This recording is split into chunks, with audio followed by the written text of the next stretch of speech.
Euzubillahimineşşeytanirracim. Bismillahirrahmanirrahim.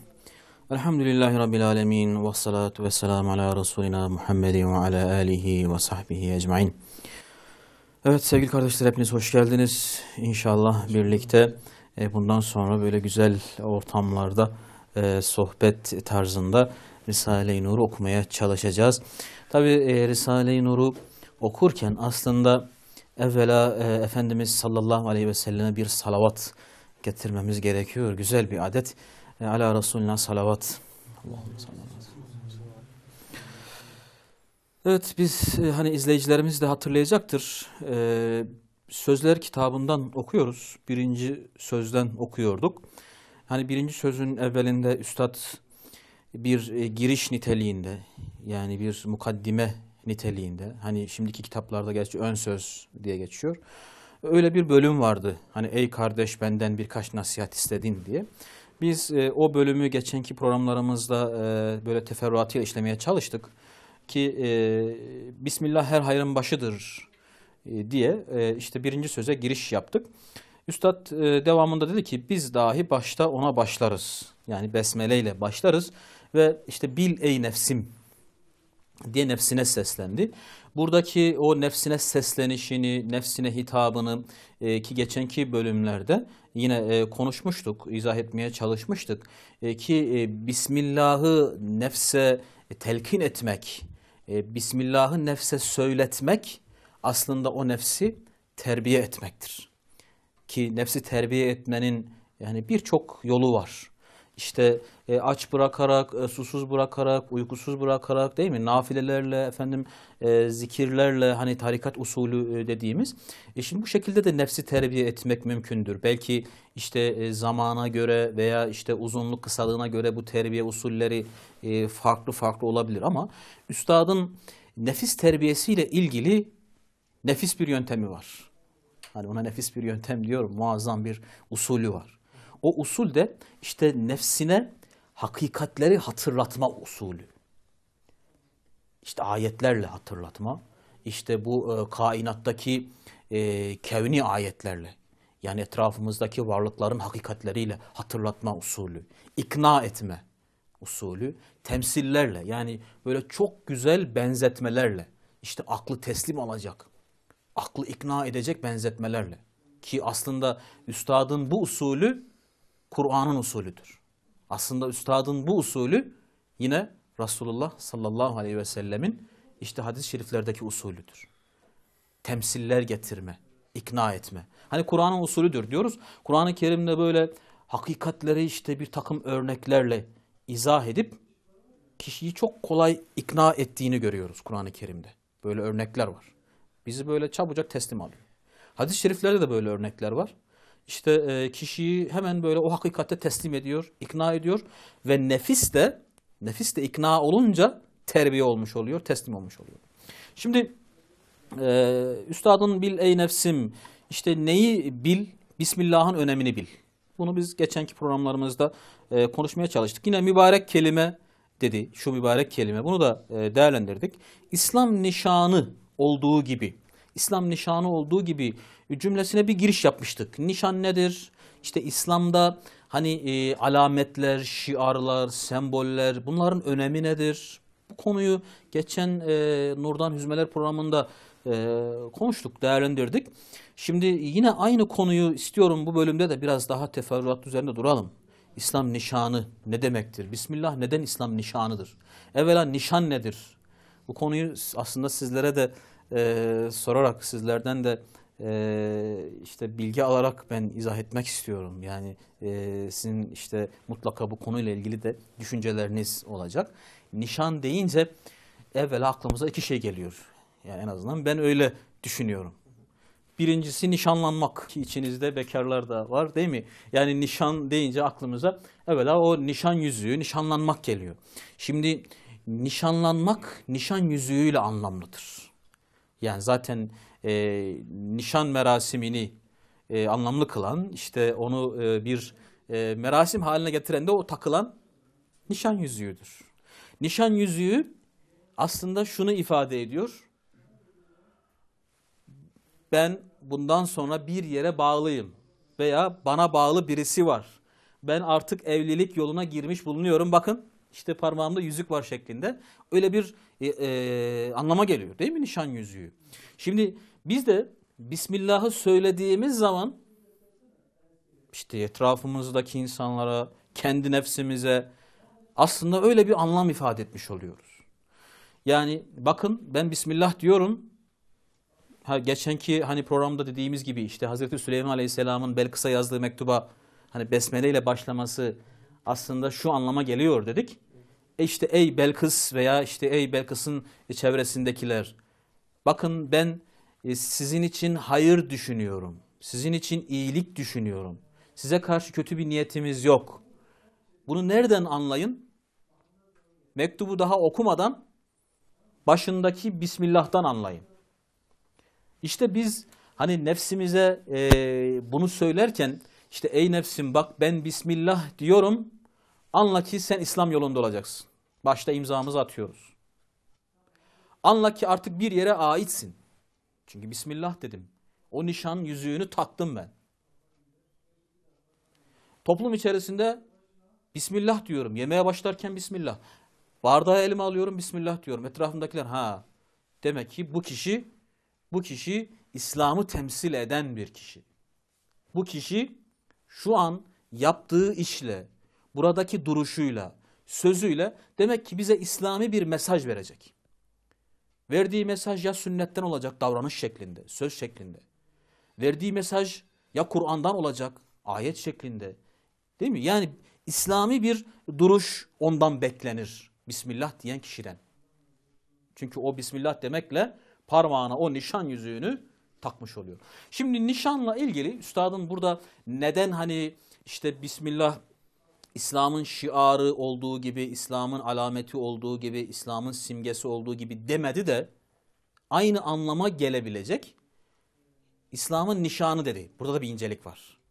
Şimdi biraz önce o nişan zaten ayrı bir incelik ama burada neden şiar değil de şiardır zaten nişan.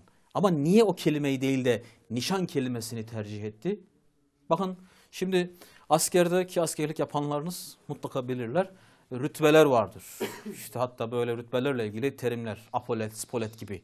Bir de madalya vardır. İşte terfilerde alınan böyle nişanlar vardır. Özellikle o subayların şurasında o böyle küçük küçük böyle yıldız gibi işaretler vardır. İşte nişan. İşte filan kişi terfi aldı. Filan kişi işte başarılı bir işte durum gerçekleştirdi. Bir başarı kazandı da ona uygun bir nişan verildi kendisine. Şimdi nişan o kişinin aslında gururla taşıdığı bir semboldür. Bir iftiharıdır onun. Ki zaten rütbelerin hepsini kişiler, askerler özellikle böyle gururla taşırlar. Hatta böyle çavuşlar için diğer askerler biraz da böyle sanki çekememezlikten kaynaklanan işte 2 tane pırpır takmış kendini bir şey zannediyor gibi falan derler ama o asker için bir de siz gidin kendisine sorun. Yani o pırpırlar ne kadar ona gurur veriyor. Hani bazen böyle omuzu kalabalık falan denir. Neden öyle? Çünkü o kişi omuzunda ne kadar böyle yıldız olsa o kadar onunla iftihar eder. Şimdi eskiden bu nişan kelimesi çok kullanılıyor. Şu anda da kullanılıyor. O terfilerde takılan o işte madalya türü şeyler. Şimdi İslam bizim madalyamızdır. Şeref madalyamız. Üstad bak ne kadar güzel bir incelikle bunu söylemiş. İslam bizim işte omuzumuza taktığımız, göğsümüze taktığımız, kalbimize taktığımız değil mi? Aklımıza, yüreğimize taktığımız şeref madalyamız. Bismillah o madalyanın işte o takılan kısmı. Buraya takılan vesaire. İşte Bismillah'a üstad şiar demiş olsaydı, sembol, simge demiş olsaydı belki o incelik orada biraz gizli kapalı kalacaktı belki. Ama nişan deyince bu demek ki öyle bir rütbe ki, bu öyle büyük bir makam ki biz bunu şerefle, şanla taşıyoruz, gurur duyuyoruz. Hiçbir yerde de çekinmeden söylüyoruz. Elhamdülillah diyoruz değil mi? Elhamdülillah Müslümanız. Allahu Teala bize bu rütbeyi ihsan etmiş, bu nişanı o takmış. Hâdâ min fadli Rabbi. Değil mi? Bu Rabbimin lütfundandır, ihsanındandır. Evet. Nişanda böyle bir incelik de var. Şimdi biz geçenki programımızda siz de hatırlarsanız işte o sembol manasına, şiar manasına değinmiştik. Hani İslam bir yönüyle tamamen aslında bir yönüyle şiarlardan kurulu. Şiarlarla kurulu. Şiarlarla yani sembollerle örülüdür. Mesela ezan bir semboldür. Değil mi? Veya minare bir sembol. İslam'ı çağrıştıran bir sembol. İşte kızların, bayanların yani başlarındaki o başörtüsü bir yönüyle de İslam'ın şiarıdır. Alameti farikası. Bizi başkasından ayıran alametler. İslam'da o kadar çok alamet var ki. Bakın işte Kur'an-ı Kerim'de mesela Safa ile Merve tepesine Allahu Teala ne diyor? Onlar Allah'ın şiarlarındandır, sembollerindendir. Ki hac ibadeti, ibadetlerin bir hani bütün ibadetlerin özetidir ya. Hac ibadetinde o kadar çok sembol vardır, şiar vardır ki Kur'an-ı Kerim'de şiar kelimesi daha çok özellikle o hac ibadeti için de kullanılmış. Şimdi şiar o İslam'ın sembolleri neden işte bu kadar çok ve belirgindir? Çünkü Müslüman başkasından işte o inancıyla, o ibadetiyle, ahlakıyla ayrılmak durumundadır. Müslüman inancıyla, ibadetiyle gayrimüslimden tamamen ayrılmak durumunda. Yani rengi belli olacak. İşte düşüncesiyle, ahlakıyla kendisine bakın bu Müslümandır denilecek. Nereden anlıyorum Müslüman olduğunu? Selamından anlıyorum. Nereden anlıyorum Müslüman olduğunu? İşte onun namazından anlıyorum. Camisinden anlıyorum. Evinden anlıyorum. Daha bizi uzaktan gören kişi, yani şöyle görebildiği mesafe diyelim ki 100 metreden bizi gören bizim Müslüman olduğumuzu anlayacak. Yani İslam'ın istediği bu. Bizim özgün, farklı değil mi? Ama farklı derken gelişi güzel bir fark değil. İşte o insana o fazileti kazandıran, o üstünlüğü kazandıran, erdemi kazandıran bir farklılık. Bakın Resulullah sallallahu aleyhi ve sellem diyor ki, buyuruyor ki Aşure orucunu tutun. Hazır Aşure günlerindeyiz aslında onu da bu vesileyle hatırlatmış olalım. Aşure orucunu tutun ancak bir gün önce ve bir gün de sonra tutarak Yahudilere muhalefet edin. Bir gün öncesiyle ve bir gün sonrasıyla da beraber tutarak Yahudilere muhalefet edin. Şimdi demek ki Yahudiler de Aşure'ye hürmet ediyorlar. Onların da böyle bir oruç şeyi var. Fakat sizin Yahudilerden bir farkınız olsun. Bu farkınızı gösterin. Bakın Ebu Umame radıyallahu anh anlatıyor. Resulullah aleyhisselatü vesselam Ensardan işte aksakallı bazı yaşlıların yanına varıyor. Ve onlara diyor ki ey Ensar topluluğu kırmızıya ve sarıya boyanın ve işte ehli kitaba muhalefet edin. Ehli kitaba muhalefet için bunu yapın. Neden muhalefet? Hani o kelimeyi yakalamak için soruyorum. Neden onlara muhalefet edin? Acaba bir fikri olan hani neden muhalefet? Yahudilere muhalefet edin işte şöyle yaparak. Benzememek adına mı hocam? Evet, o özgünlüğümüzü, o farklılığımızı göstermek adına. İşte dedik ki şiarlar, nişanlar bizi gayrimüslimlerden farklı kılıyor. Bizi başkalarından farklı, onu gösterme adına. Bakın işte diyorlar sahabeler, ya Resulallah işte onlar yani Yahudiler sakallarını kısaltırlar, bıyıklarını uzaltırlar. Sakallarını kısaltır, bıyıklarını uzatırlar. Peygamber Efendimiz diyor ki o halde siz ne yapın? Bıyıkları kısaltın, sakalları da. İşte bu. Şimdi normalde hani sakalla bıyık o kadar da şey değil. Yani İslam'ın esası bir mesele değil. Ama yani söz konusu olan eğer üzerimizde göstermemiz gereken, yerine göre göstermemiz gereken bir hani alamet ise, nişan ise o zaman önemli bir mesele haline geliyor. Mesela namaz kılmak için ezan. Peki ezanı duymadığımız zaman biz namaz kılmıyor muyuz? Kılıyoruz. Yani ezan sünnettir sonuçta. Fakat birisi dese ki işte burada ezan yasak. Bunu kabullenebilir miyiz? Kabullenemeyiz. Neden? Çünkü o ezan sünnet olsa bile Üstadın dediği gibi bazı sünnetler var ki işte o yönüyle, o alameti farika yönüyle birçok farzın önüne geçiyor. Çünkü orada bizi temsil ediyor, bizi anlatıyor, bizden bahsediyor. Bakın işte İslam'da böyle şiarların önemi, nişanların önemi işlenmiş Aleyhisselatü Vesselam'ın hadis-i şerifleriyle ki gerçekten de biz aslında her namazda defalarca okuduğumuz o Fatiha suresinde var ya, ne diyoruz? İhtinas sıratal müstakim sıratal lezine en'amte aleyhim gayril mağlubi aleyhim velezzalin. Ya Rabbi bizi kendilerine nimet verdiklerinin yoluna ilet. İşte yoldan sapanların veya gazaba uğratanların yoluna değil. Bakın burada konuyla ilgili bir incelik var.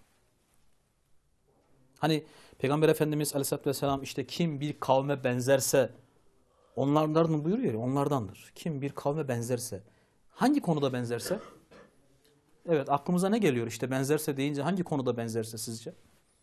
Herhalde matematikte, fizikte falan değil yani. Şekil yönünden olabilir hocam. Evet, evvela şekil yönünden. Ahlaki yönden olabilir.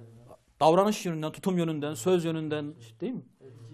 Giyim yönünden, kılık kıyafet yönünden, işte olaylara, hayata bakış yönünden, konuşma yönünden.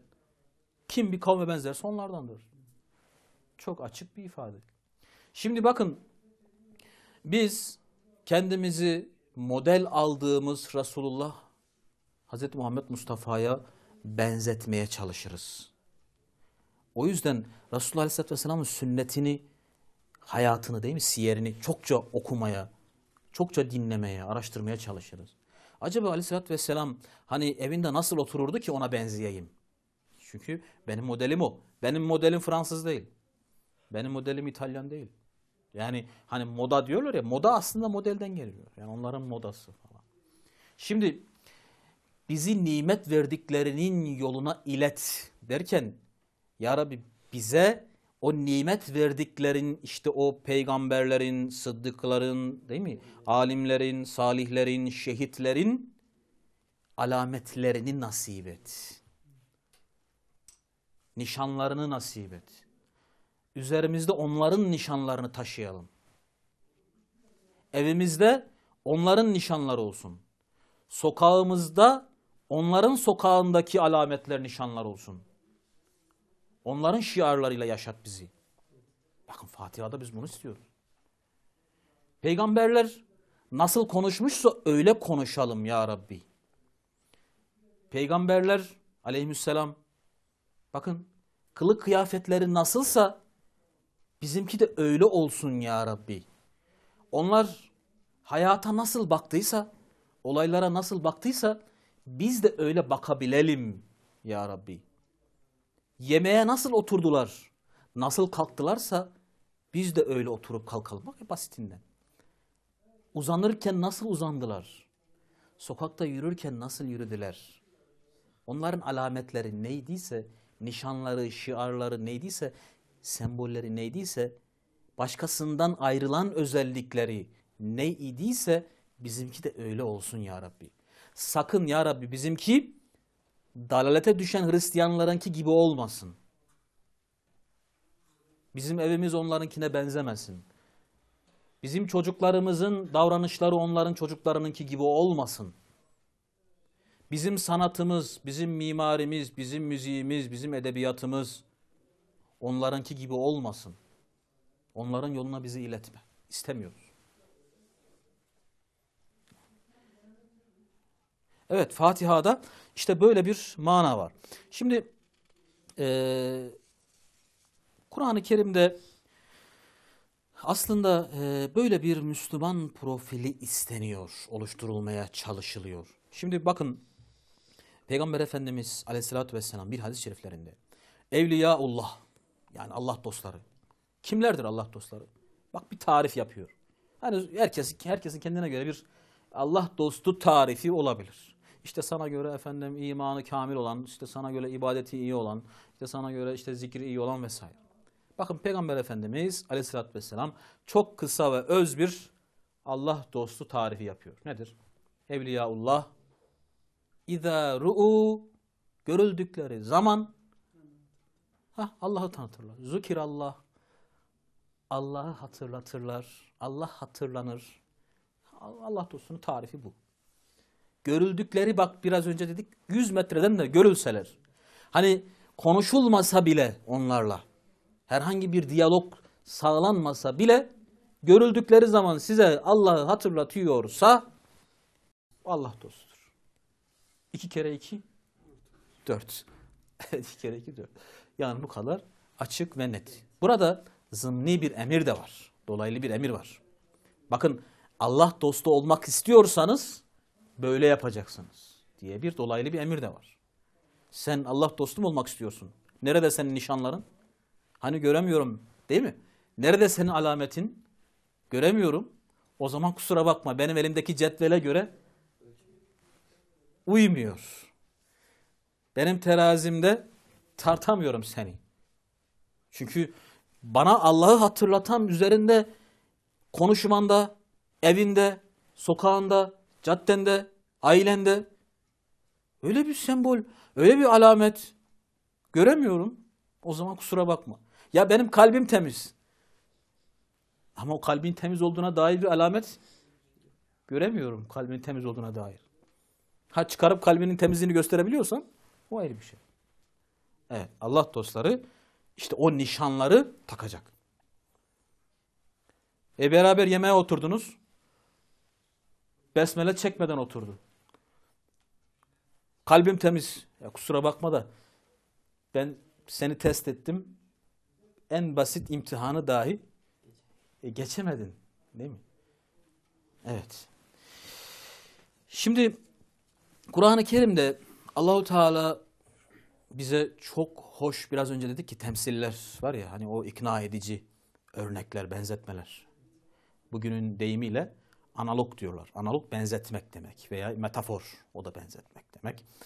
Şimdi Allahu Teala sıbgatullah diyor. Sıbga boya demek. Allah'ın boyası.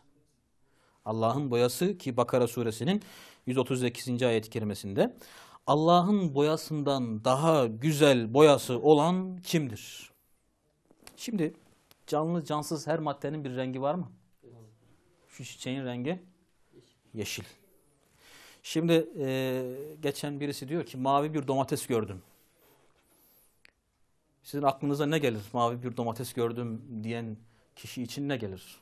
Hani ne düşünürsünüz? Görmüştür. Efendim? Yanlış görmüş. Renk körlüğü vardır. Başka ne olabilir? Hani mavi bir domates gördüm diyen kişi için içinizden geçen, hani onun hakkında ne düşünürsünüz? Efendim? Şuursuz veya bilinçsiz bir şekilde görmüş. Veya boyanmıştır. Plastik bir domates olabilir. Başka? Çürümüştür domates. Güzel, çürümüş bir domatestir. Evet. Başka bir de yalan söylüyordur. Demek ki başka seçenek kalmıyor ama bir seçenek daha var. GDO'lu bir domates olabilir. GDO'lu diyorlar ya son zamanlarda, böyle moda bir tabir. İşte şifreleriyle, genleriyle oynanmış bir domates. Tamam. Fakat aklımıza gelen ilk şey ya çürüdüğüdür ya yalan söylediğidir. Yani genelde bunlar aklımıza gelir. Veya işte filan kişinin dişleri yeşildi. Şimdi domates örneğinden de yola çıkarak hani o ayete geleceğiz. Aklımıza ne gelir? Filan kişinin dişleri yeşildi. Efendim? Takma bir diş. Zamanla sararıp tekrardan yeşile benzer. Evet. Kirin değişik bir versiyonu. Dişteki kirin belki değişik bir hali. Veya renk körlüğü dedi. Çürümüş olabilir. Şimdi Müslüman eğer çürümemişse, bakın Müslümanın eğer vicdanı, fıtratı çürümemişse veya Müslüman GDO'lu değilse, hani GDO'lu değilse derken hani gerçekten de fıtratıyla oynanmamışsa, bozmamışsa kendini, Müslümanın rengi bellidir. Boyası bellidir Müslümanın. Nedir Müslümanın boyası? Sıbgatullah. Allah'ın boyası. Görüldüğü zaman Allah'ı hatırlatan nişanlardır Müslümanın boyası. Öyle değil mi? Şimdi Müslümanın Bismillah diye bir boyası var mı? Var. Müslümanın namaz diye bir rengi var mı? Var. Müslümanın selam diye bir deseni var mı? Var. Evet, sıbgatullah. Allah'ın boyası. Müslüman renkli insandır. Ama o renkleri de İslam'ın renkleridir. İslam'ın boyasıdır. Şimdi siz bir ev satın alacaksınız. Dikkat edeceğiniz şeylerden bir tanesi nedir? Evin boyası. Evin boyasıdır, değil mi? İçeri girdiniz, evin planı güzel. Ama boyası dökülmüş. Boyası dökülmüş. Yani şimdi pek de uygun düşünmezsiniz herhalde. Veya bir araba alacaksınız. Araba güzel ama boyası dökülmüş. Pek de böyle yani çekici gelmez. Böyle boyası dökülmüş Müslümanlar var mı acaba çevremizde? Boyası dökük Müslümanlar. Kendimiz için düşünelim. Hani ey nefsim diyor ya üstad. Bizim de bazen boyamız dökülüyor herhalde.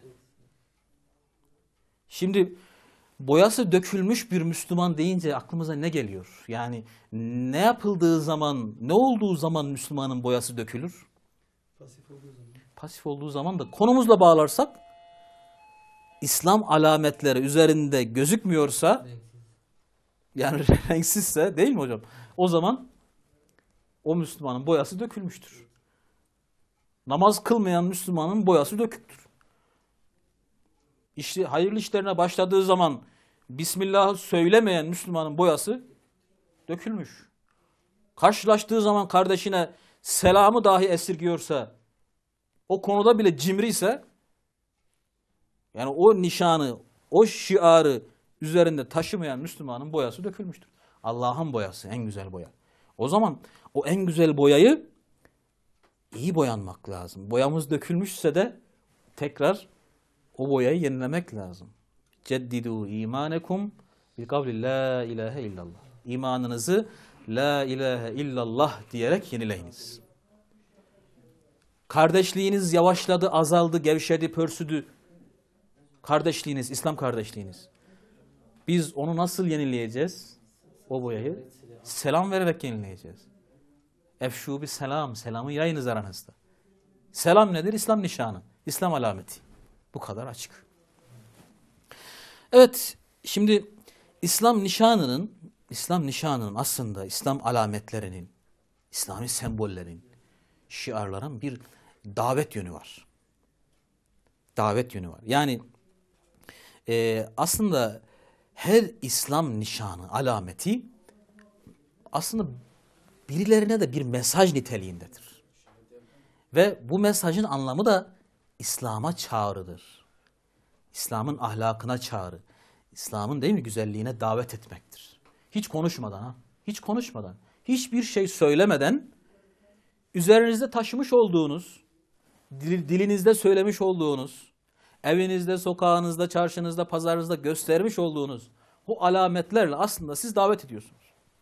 Hocam nasıl davet ederiz anlatmadan, konuşmadan ya? Güzel bir davranış, güzel bir hareket. Güzel bir davranış, güzel bir hareket. Şimdi başörtülü bir kız çocuğu, öğrenci, bayan, kimseye bir şey anlatmıyor. Sadece tesettürün gereği olarak başını örtmüş, sokakta gidiyor. Peki onun başörtüsüne bakarak ona özenen kimse çıkmayacak mıdır? Bak o hiçbir şey anlatmadı. Bakın gördünüz mü? İslam'ın şiarı nasıl davetçi yaptı insanı, Müslümanı. Dolayısıyla İslam'ın şiarlarının, nişanlarının böyle bir yönü de var.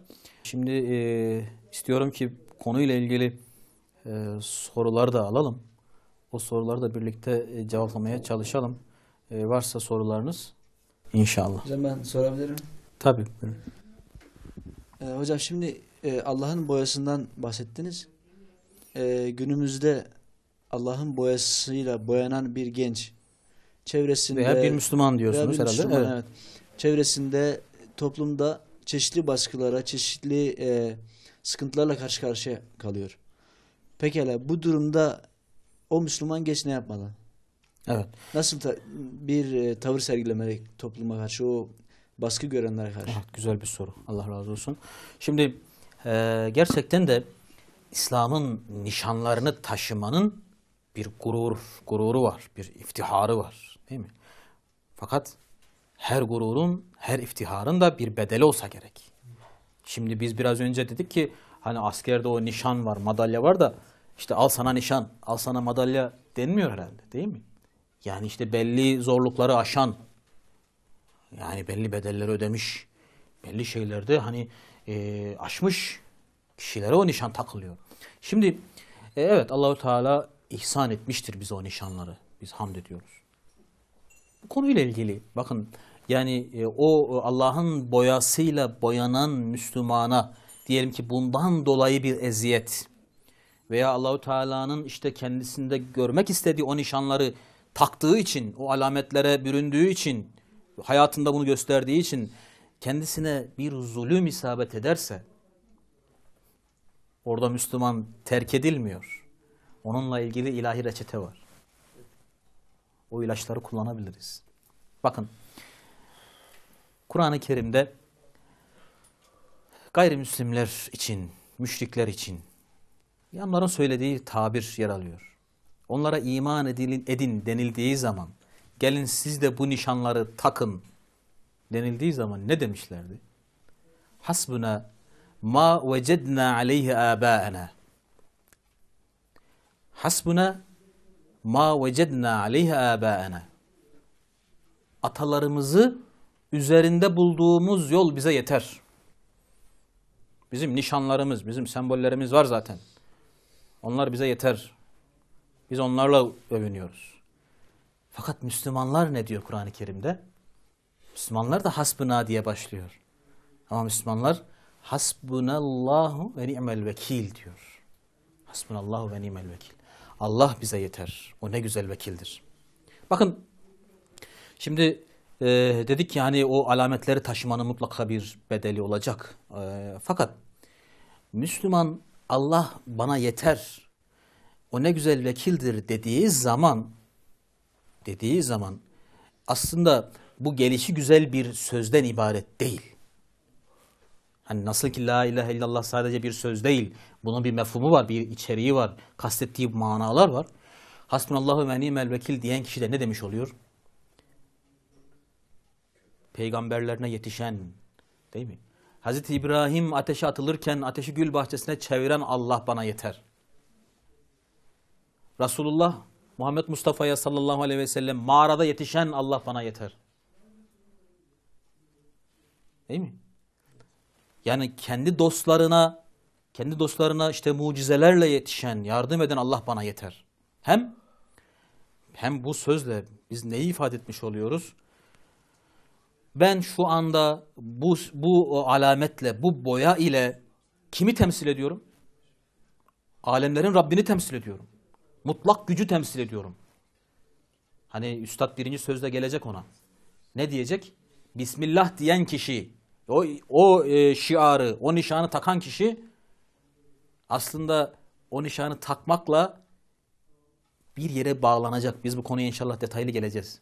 O nişanı takmak demek gelişi güzel, işte sıradan bir şeyi sergilemek değildir. O nişanı takmak demek aynı zamanda kendini, yani şu aciz, şu zayıf, şu mağdur, yerine göre şu mazlum, değil mi? Şu bireyi, şu ferdi nereye bağlamaktır o nişanı takmak? Sonsuz güç ve kudret sahibi Allah'a bağlamaktır. Dolayısıyla ben o nişanla güçlüyüm. Ama bu güç kendimden değil. Kimin gücü o güç? Allah'ın gücü. Şimdi askere giden kişi evvela hangi nişanı giyiyor? Hangi boyayla boyanıyor askere giden kişi? Hani o yeşil kamuflaj giyiyor ya. O kamuflaj giymekle o kişi nereye bağlanmış oluyor sizce? Ya bağlanmış oluyor değil mi? Birisi gelse vursa kolay kolay vurabilir mi o kişiye? Neden vuramaz? Aslında çok kolay vurabilir. Buna gelecek zaten üstad. Vuramaz. Çünkü o boya ona neyi anlatıyor o boya? Aman bu kişiye vurmayayım. Çünkü ben bu kişiye vurursam bunun arkasında bir güç var. Bunun arkasında bir güç var. Müslüman da Allah'ın boyasıyla boyandığı zaman çok rahat olacak. Neden rahat olacak? Çünkü ben bu boyaya büründüğüm andan itibaren ben nereye bağlandım? Sonsuz güç, sonsuz iradeye bağlandım, kudrete bağlandım. O halde mesele yok, sorun yok. Kalben rahat olacak. Evet, başka Peki hocam Resulullah sallallahu aleyhi ve sellem'in buyurduğu gibi iki çeşit. Evet, mikrofonu alırsak. Evet. Hocam Resulullah sallallahu aleyhi ve sellem buyurduğu gibi iki çeşit alim türü vardır. Biri sırf Allah rızası için, biri ise görünüş olarak, yani diğer insanlara görünüş için, işte bu namaz kılıyor, işte bu, yani bir alim türü olduğundan dolayı o şekilde kendini gösteriyor. Peki biz bunları Allah'ın boyasıyla boyanan kişileri nasıl ayırt edeceğiz? Yani samimi olarak o boyaya boyanan, samimi olarak o nişanı takanla gösteriş için yapanı nasıl birbirinden ayıracağız? Evet, evet. Değil mi? Güzel bir soru. Şimdi tabii İslam, yani şeriat dediğimiz zahire bakıyor. Ve evvela istenen zahirde kişinin İslam'ı yaşamasıdır ilk öncelik olan. Ama iman dediğimiz şey nedir? Kalben tasdik, dil ile ikrar. Bir kişi diliyle la ilahe illallah diyorsa o canını, malını korumuştur. Kalben belki de tasdik etmiyor. Ama diliyle la ilahe illallah dediği için biz onu ne kabul ediyoruz? Müslüman kabul ediyoruz. Bu konuyla ilgili hani Hazreti Üsame, değil mi, örneği var. İşte bir savaşta savaştığı kişi la ilahe illallah dediği halde onu öldürüyor. Ve Peygamber Efendimiz'e gelip olayı anlatınca o kadar öfkeleniyor ki aleyhissalatü vesselam. Defalarca sen onun kalbini yarıp da baktın mı? Sen onun kalbini yarıp da baktın mı? Hazreti Üsame diyor ki o kadar sıkıldım, o kadar ezildim diyor. Dedim ki keşke o an Müslüman olmuş olsaydım, yani daha önce değildi. Şimdi aleyhissalatü vesselam çok kızıyor. Neden? Çünkü kişi la ilahe illallah demişse onun kalbindeki işte tasdik olayı, niyeti Allah'a kalmıştır. Öncelikli olan o Allah'ın nişanlarını, boyasını sergilemek, göstermektir. Ha, bunu kendimiz için düşünürsek o zaman kendi nefsimizi terbiye etmek durumundayız. Yani eğer bizde böyle bir şey varsa, yani içimizden geçmediği halde bunu yapıyorsak o zaman kendimize bir çeki düzen vermemiz lazım. Kendimizi terbiye etmemiz lazım. Evet. Peki çok teşekkür ediyoruz. İnşallah gelecek bölümde bu konunun devamını işlemeye çalışalım. Allah-u Teala hepinizden razı olsun inşallah.